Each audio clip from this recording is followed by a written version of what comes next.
Self-Advocacy, Part 3. What was the hardest thing for you to learn in order to be independent in managing your own healthcare?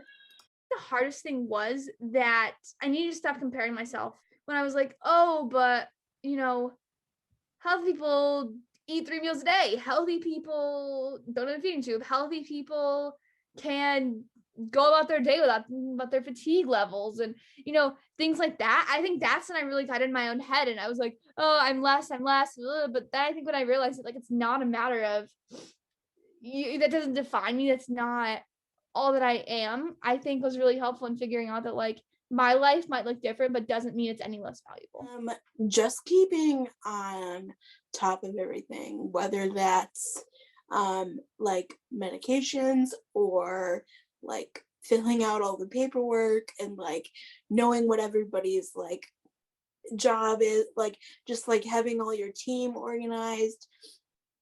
And like, sometimes those forms that they have you fill out is just like absolutely insane. They're pages and pages long. So definitely I delegate the form filling out to other people, but hopefully I'll get there one day. But for now, transitioning from pediatric to adult is very hard. And sometimes you hit the ground running because there's no person to go between to be like, okay, this is how you do it.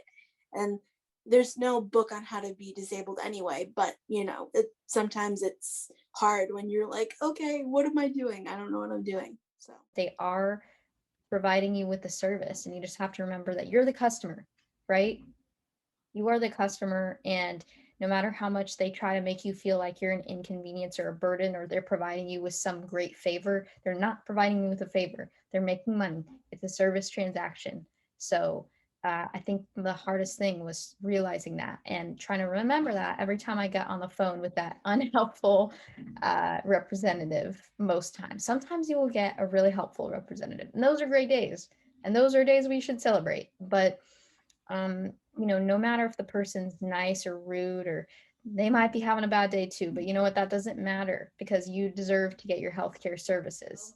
To not be afraid to use my voice and to know that I matter just as much as the caregiver matters, just as much as an able bodied person matters. I am not less than. I am a human, and you are not going to treat me like I'm just. I hate to use this word, but you're not going to treat me like an animal. You're not just going to be like, okay, we got your pants on, we got your clothes on, I'm out of here. No, you're going to do the care that I need.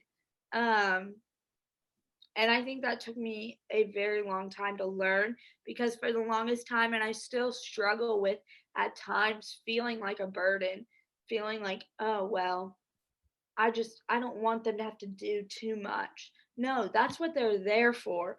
Oh my gosh, I could preach on that all day. Before anyone can advocate for me, I have to advocate for myself. I have to reach out and ask for help so people can advocate for me. Because if people are not like in my shoes, like they don't know what I need. So like I have to like ask for help. And that hasn't always been the best thing for me because like I'm really shy and like I don't like asking for help. But like just getting out of my comfort zone and like asking for help and being my own advocate and saying what I need and what I don't like and what I like and what's going to help me in my treatment of care. When I moved to college, I did not already have a personal care assistant, and my parents were no longer there. I knew I needed to hire a personal care assistant to meet my needs, and I don't know anyone at the university, and I never lived on my own before. So after about 5 days, I was running out of clothes.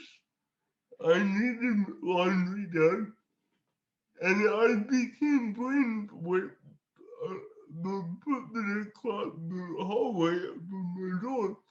And I said, hey, when you do your laundry, can you do my laundry? And she said yes. And then I said, hey, do you want paid to do my laundry? And she said yes. And I hired my first PCA at college by me trying to figure out how to navigate college and who to hire in my PCA and how to schedule PCA and manage all of that. I think it was hard to learn to speak up for myself because I always had my mom advocating for me and speaking up for me. So I think at first, learning that I had to speak for myself, and if I wasn't okay with a treatment plan or something, that I had to say, I'm not okay with this. Let's come up with something else. Like, being disabled is not easy. You might lose a lot of your friends. The life that you once knew is no longer, there's a lot of changes. And I think that challenge was not really even apparent to me.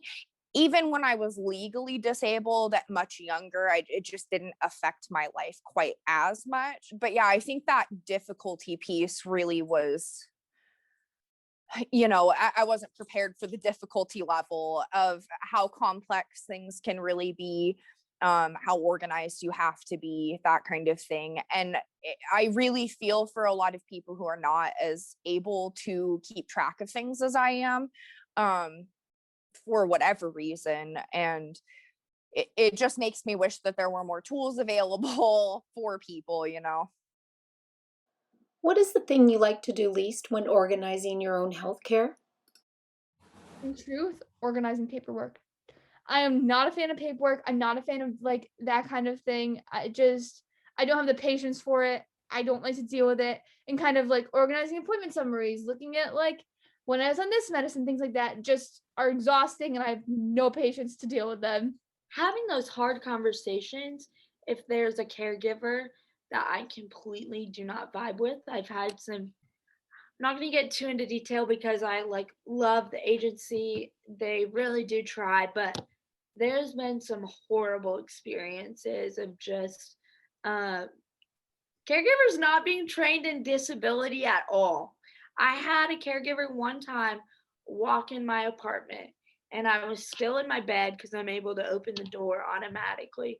And she said, "Well, what the heck happened to you?" And I was like, "Literally, you should know that I'm like, what?" And then she was like, "Wait, you have friends? Like, how do you leave your apartment?" I was like, why are you even here? And she said she was going to school to be a physical therapist. I was like, what is happening?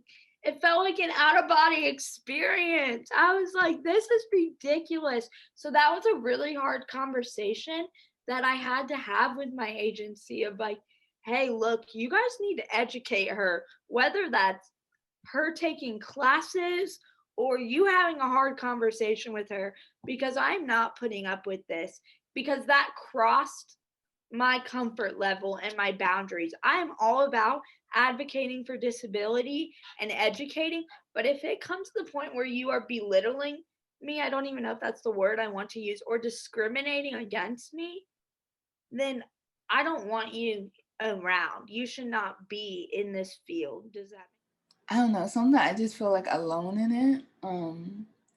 It's just a lot. Finding the appropriate doctor can be very difficult because they take one look at me with a disability and they don't want anything to do with my care. Though when my back was bugging me more than normal and I needed to figure out, the first doctor I went to said, "Well, you don't have tingling in the legs. I can't help you, but come back anytime you want." The other doctor said, "Your back looks excellent. Come back in a year." Luckily, because I have long-term relationships with a physical therapist and a massage therapist, they know my body very well, and they eventually found the issue without doctors, and we were able to solve the issue. I think it was hard to become confident when it comes to healthcare because the healthcare system wants to wear you down in this country. But I think The hardest part was realizing that I deserve these services, right? This is a service they're providing to me. I deserve it. Definitely the medical binder and keeping up with all the paper, because I have a PCA company that I use for my caregivers, and the amount of mail that they send you, because they send you these monthly sheets and then you have the time sheets and then you have to do this and that. And I'm just like, I'm drowning in paper. I could build a forest.